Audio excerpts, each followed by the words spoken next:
Hey plant friends! Welcome back to another new video. Can y'all see the really dry fiddle leaf? So today, as you can see, it is a mess. We're a mess, but the background is really cute. We love that. We're going to be repotting some plants. And let me get my potty mix. We're going to be repotting some propagations that I did a while back as well as Sansevieria.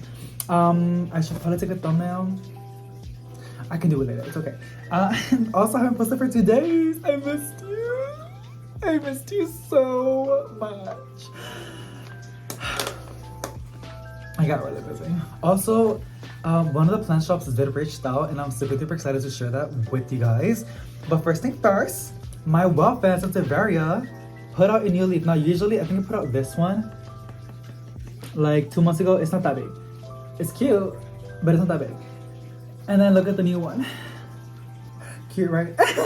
Honestly, guys, oh my god. I literally said I was gonna get a new one because this one's getting way too slow.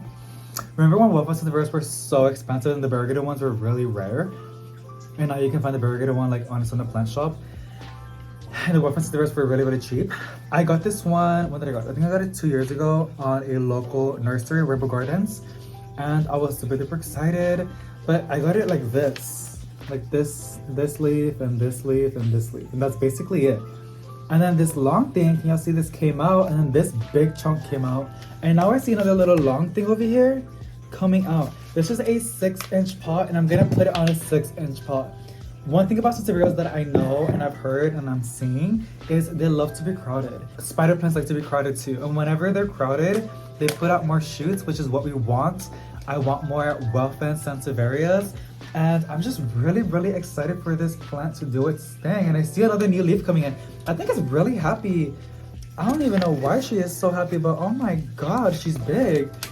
One of the biggest leaves she's put out. I was literally saying like I was gonna get another one because like this one's way too slow, and here she is putting a massive one. And then I got my fiddles, which I will show you one by one. Some little new growths over here. I have these propagating. Literally like nothing special, like it was in the house. And I got some soil in these pots. I took some cuttings of the mother plant because she was really bad and all the leaves were burnt, and now she is very lush and full. Not a grow light, but maybe we might do a plant choice video, and because I gotta water a lot of plants right now, we can set up the grow light. We also now have Wi-Fi, which is super exciting. I miss the Wi-Fi so much. So here are the little babies. They look really bad, but they're free cuttings that I did. I mean like free plants basically. And I'm gonna place 3 in one pot and 2 in the other pot, which I'm gonna do later on in the video. But yeah, I'm just so excited. Also, my potty mix, I'm gonna see if I can have it in here. It's because I want to show you guys the plants that I'm repotting it. It's kind of hard to do this.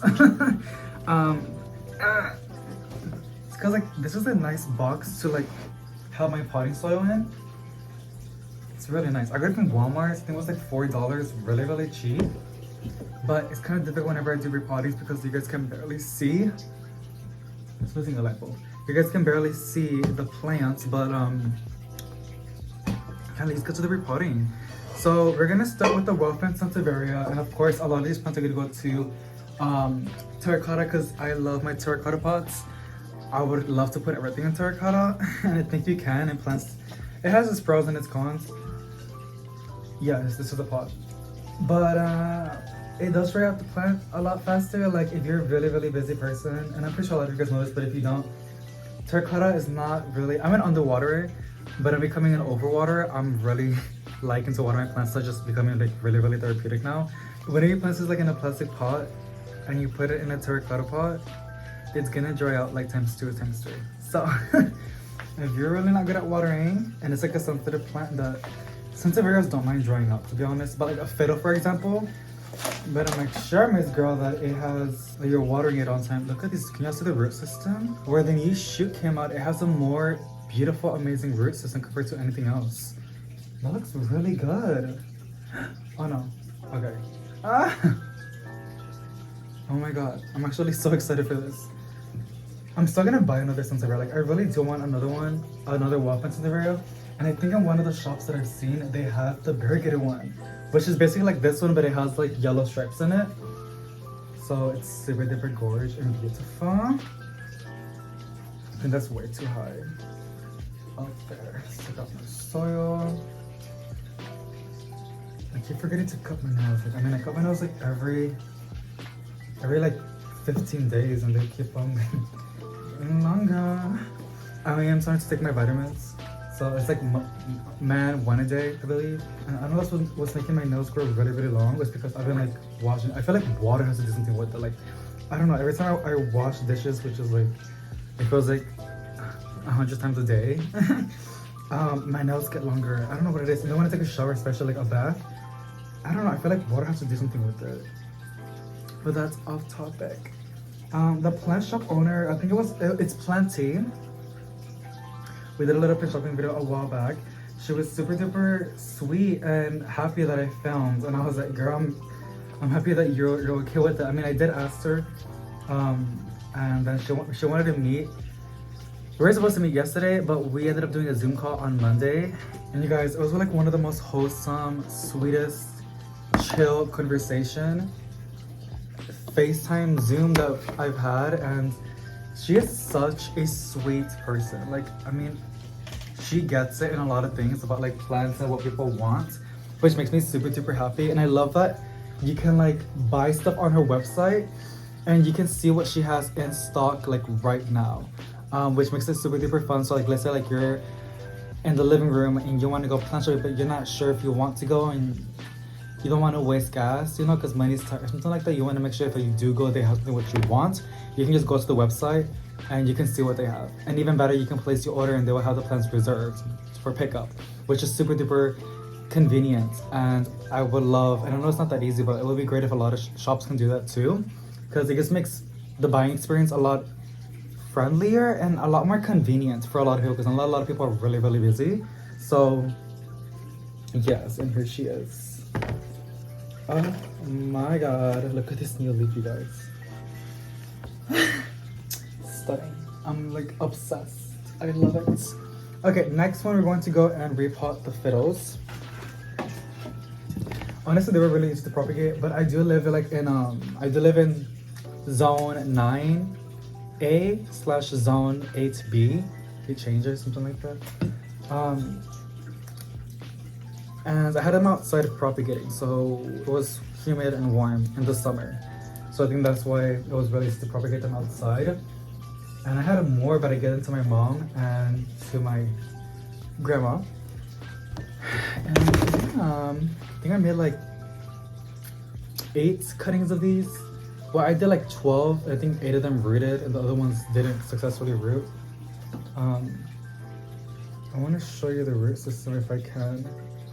But these are fiddles. We know how they can be kind of sensitive. There's little white fuzzy roots right there. That's the root system.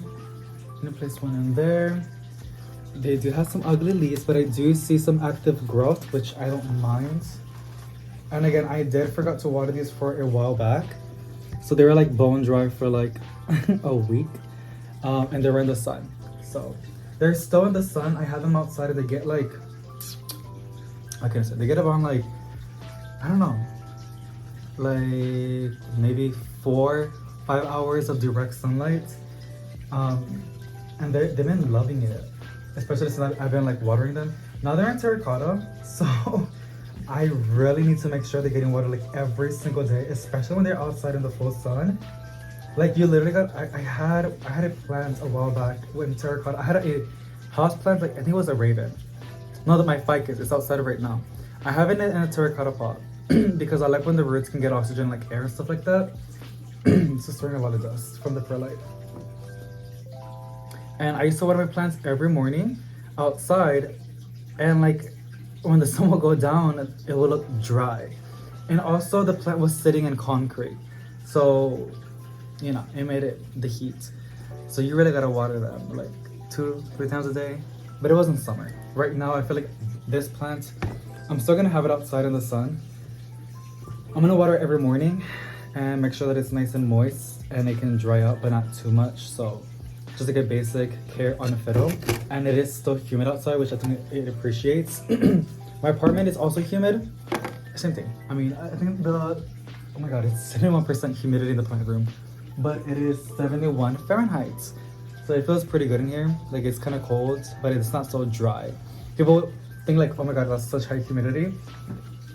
I mean, if it's hot, like when it gets a while back, I had my humidifier running here until to make it turn, I think at 75 or 80% humidity, and I had my heater as well. I was like so good at them extra. After 3 days, I started noticing like molds. In all honesty, molds or something growing in the pots. I freaked out and I just took off the heater, and that helps. I know that warmth helps molds thrive. You know, it was warm, like the plant room felt so good and icky, but the plants were growing like crazy. And I did have my fans on. I had my top fan, and maybe I needed more air circulation, but right now it's 71% humidity and it's about to be 72 Fahrenheit. So it's a really good temperature and humidity, pretty good humidity in here for plants. I think my apartment's around like, I thought it was a bug for a second. My apartment is like 50% humidity, maybe 60 when the AC temperature is not always on. And it's not because I have a humidifier on, you guys, it's because I have a lot of plants. And the fish tank I know helps too. When you have a lot of plants, respiration, it builds up humidity and in your house. So we love that. And this big pot, I think this is an 8-inch pot, a terracotta pot. We're gonna put 3 fiddles instead of 2. This one has 2. I really love fiddles. Like they just look so tropical and gorgeous, honest. But they can be kind of expensive. You can find the little fiddles for pretty cheap, but not like the big ones. Especially when they're like a massive size, unless you get really lucky. This one's really nice and green. Can y'all see this? And the root system looks very nice and healthy. I don't know, I think I might probably get more fiddles on the line. You guys, I know there's a variegated fiddle. Can you see the roots? There is a variegated fiddle. I want it so bad, but it's very expensive. It's so pricey, like in the hundreds, pricey. Maybe I can take a cutting out of my Thai constellation and do like a swap. I don't know, I was telling my boyfriend like I really want to propagate it because I see a node, but I'm scared. And one of the reasons why the Thai constellation is kind of expensive, which is like the monstera, but it's variegated. It's like a variegated monstera. It's because when you take a cutting, sometimes you can lose the cutting. It's like a 50% chance, and there's also a chance that you can lose the mother plant. So, I don't know if I want to risk it. I know that, see, this one has a really good root system as well. I think I did these cuttings about to be 3 months, I'm pretty sure. They do take a while, but again, I was literally like neglecting these. Like these were literally like outside of the backyard at the bottom of a tree, and I would water them, they would stay moist. And then I placed them here in the apartment, and then they were on the balcony for like when I was moving, and they got like a week. It wasn't like already a week. It wasn't really like 5 days, but it felt like it was a month for them of like being bone dry. And I did kind of felt bad for them. I was like, oh my god. But again, plants are really resilient, and I think that it's just a plant. So don't stress about it too much when you kill a plant. It's perfectly normal, and you become wiser. So we love that. You get wisdom out of experience, you know? Some might say, well, in that case, it's because you were lazy or like you just forgot. But at the same time, you learn, you know, how a plant looks when it's about to die. I don't know. I'm trying to find the good in everything. This is looking really, really good. I will give you guys updates whenever I do plant updates. And talking about that, I'm gonna film a plant updates for you guys. You might see it tomorrow, or if not the Home Depot shopping video, because I do have a shopping video stored, and I was gonna post it yesterday, if not the day before that. But I felt like, I don't know, I wanted to like chat with you guys and vibe with you before I do that. And at the same time, I love filming repotting videos, and I think you guys like it too, because it's like we're just chilling together, which is super duper fun. But yeah, I love this. I really, really do. Okay, here she is. You guys, it looks so good. I know there's bad leaves, but I see the potential in this plant. Ooh, I was tilting it too much. I see the potential in this plant, and well, plants.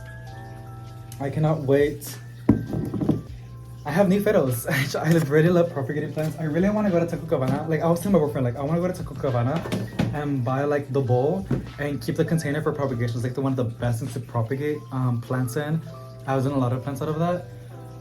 But then I remember like I don't really gotta go and do that. I can just get like I can go to the store and just buy this little like, and I think like it's like kind of shallow and it has a clear cover. You want to mimic a greenhouse basically. That would be really good for propagating plants, like any plants in sphagnum moss especially, or on sphagnum moss. I do want to experiment on perlite because suppose it's a lot cleaner and it's a lot more better. But yeah, so I really want to propagate some plants down the line. I want to like, I really do. I want to propagate a lot of plants right now, but I'm waiting. And I know like we're gonna do it in winter. Well, it's in fall or winter. We're in fall right now, but you can still do it as long as it's warm and you can give them like 8+ hours of even artificial like light, grow lights. It's fine. You can literally like if you can mimic summer and spring for your plants, they won't and they don't see it the outside, they won't really know that it's winter, you know?